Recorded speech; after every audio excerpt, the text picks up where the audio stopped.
అందరికీ నమస్కారం. నేను మీ వంగవీటి నరేంద్ర. కందుకూరు నియోజకవర్గం దార్కానిపాడులో మొన్న దసరా రోజున జరిగినటువంటి ఒక హత్య, అతి దారుణమైనటువంటి హత్య.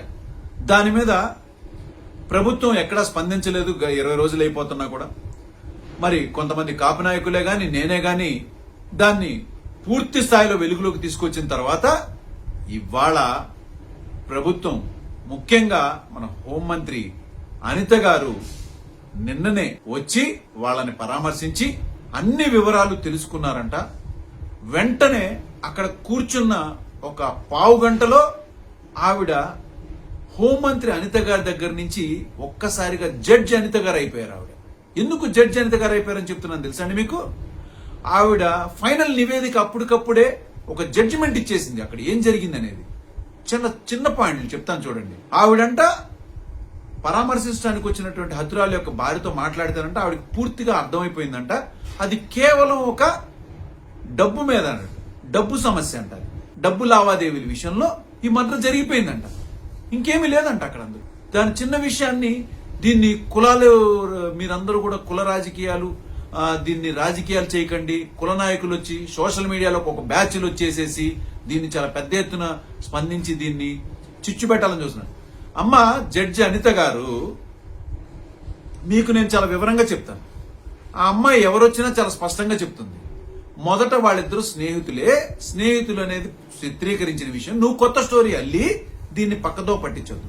అసలు జరిగింది ఏంటంటే వాళ్ళిద్దరూ, అతను ఒక జేసీబీ ఉంది, అతను ట్రాక్టర్ పెట్టుకుని అతను కాంట్రాక్టుల దానిలో వీళ్ళిద్దరూ కలిసి ఎక్కడో చోట పని చేసుకోవడం జరుగుతుంది. వీళ్ళిద్దరి మధ్య ఉన్నది ఆర్థిక లావాదేవీలు కాదమ్మా. వాడు అధికార బలం, ఆర్థిక బలంతో ఈ లక్ష్మీనాయుడు యొక్క భార్యని అనేక రకాలుగా వేధిస్తుంటే, మా భార్యను ఎందుకు వేధిస్తున్నావు అని చెప్పని ఇదే లక్ష్మీనాయుడు వాళ్ళ అన్నదమ్ములతో వెళ్ళి కలిసి అడిగితే, హరిశ్చంద్ర ప్రసాద్ వాళ్ళ మా అమ్మ నారాయణమ్మ, వాళ్ళ భార్య ఎవరు హరిశ్చంద్ర ప్రసాద్ భార్య, వీళ్ళందరూ కలిసి వీళ్ళ మీదకి వచ్చి తిట్టి, అరే బలిజినా కొడకల్లారా, మీరు మా కాళ్ళ దగ్గర పడి ఉండాలరా, మా దగ్గర పనిచేసే నా కొడుకులరా, మీరు మా కమ్మోళ్ళ ఇంటి మీదకి వస్తారని మాట్లాడిన తర్వాతేనమ్మా ఇది. దాని తర్వాత ఇదే హరిశ్చంద్ర ప్రసాద్ ఏమన్నాడు తెలుసా? అరే బలిజినా కొడకల్లారా, చూస్తున్నాండి రా, నేను నిన్ను చంపుతాను, ఏ నా కొడుకు వచ్చి మిమ్మల్ని రక్షిస్తాడో చూస్తాను, ఎవరితో చెప్పుకుంటా చెప్పుకోపో అన్నారు. ఆ తర్వాతేనమ్మా ఈ సంఘాలు గాని నేను గాని ఎంటర్ అయింది. నేను ఎంటర్ అవడానికి వాళ్ళు రంగా గారి అభిమానులు, మా కుల సంఘాలు ఎంటర్ అవడానికి కారణం వాడు బలిజనా కొడకల్లారా అన్నారు. ఓట్లు వేయించుకుంది మా ద్వారానే. మీరు మా గుమ్మాల చుట్టూ అడుక్కున్నారు. మీరు అడుక్కుంటే వచ్చింది. ఇవాళ నువ్వు వచ్చేసి ఒక జడ్జిమెంట్ ఇచ్చేసి ఏం చెప్తున్నావు? ఆ అమ్మాయిని లోపలికి తీసుకెళ్లి భయపెట్టావు. ఏమని భయపెట్టావు? ఎందుకంటే నువ్వు వచ్చే కరెక్ట్గా ఒక 2-3 గంటల ముందు నేను వెళ్ళా.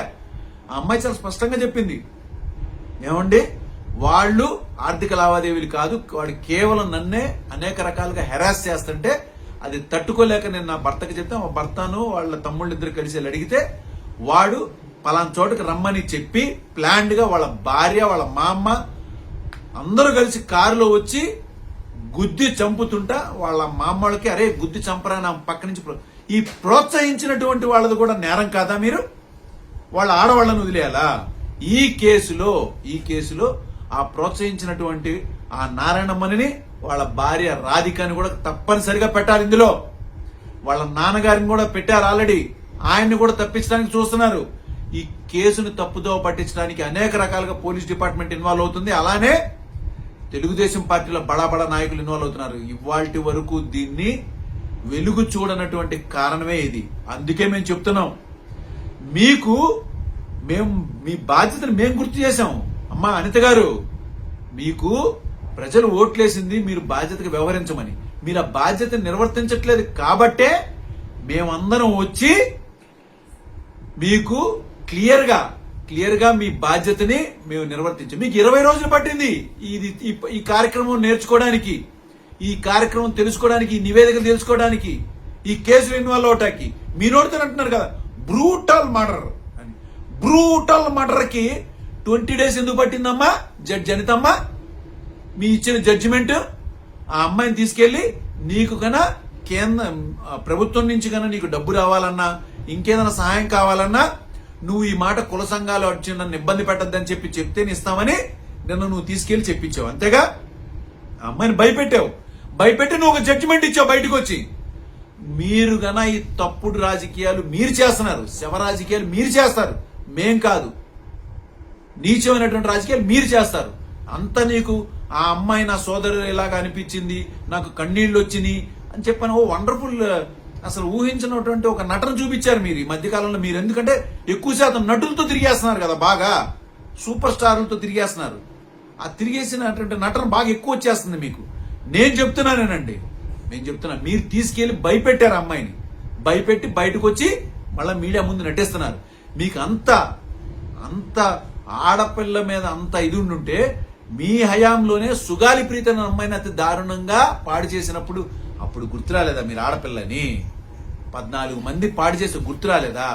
దాని తర్వాత అనేక రకాలుగా అనేక సందర్భాల్లో ఎంతో మంది ఆడపిల్లల జీవితాలు పాడైపోతుంటే మీకు గుర్తు రావట్లేదా? వాళ్ళ ఆడపిల్లలు కనిపించలేదమ్మా.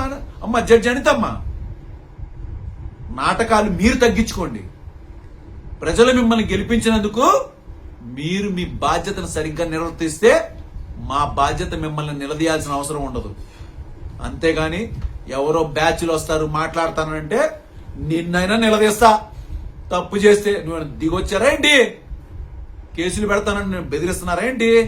ఆ అమ్మాయిని బెదిరించారు, మమ్మల్ని బెదిరిస్తున్నారా? ఎవడో రాజకీయం చేయలా, మీ బాధ్యతను గుర్తు చేశాం. గుర్తుంచుకోండి ప్రజలారా, ఇది అర్థం చేసుకోండి. దీనిలో పూర్తి స్థాయి వెనక రాజకీయం జరుగుతుంది. పూర్తి స్థాయి తెలుగుదేశం పార్టీ ఇన్వాల్వ్ అయింది. వాళ్ళ సామాజిక వర్గానికి సంబంధించిన అబ్బాయిని వాడు రక్షించడానికే చూస్తున్నారు, తెలుసుకోండి. అదే నేను మీకు తెలియజేయాలని చెప్పని ఈ దీపావళి రోజున నాకు ఈ వీడియో పెట్టడానికి బాధ అనిపిస్తుంది. అందరూ పండగ చేసుకుంటున్నారు పాపం. ఈ లక్ష్మీనాయుడు కుటుంబం కానీ వాళ్ళ అన్నదమ్ముల కుటుంబం కానీ వాళ్ళ ఇంట్లో దీపం చనిపోయిన దానికిను వాళ్ళకి బాలేదని పెట్టుకున్నారు. అలాంటి పరిస్థితులు ఉన్నారు కాబట్టి ఆ బాధను నేను చేసుకుంటున్నా, ఆ బాధను నేను పంచుకుంటున్నాను. కానీ జడ్జి అనిత గారికి, అదే హోంమంత్రి పోయింది రేపు, ఇప్పుడు జడ్జి అనిత అయిపోయింది ఆవిడ నేను ఇచ్చిన జడ్జిమెంట్తో. జడ్జి అనిత గారికి తెలియజేయాలనే ఈ వీడియో చేశాను.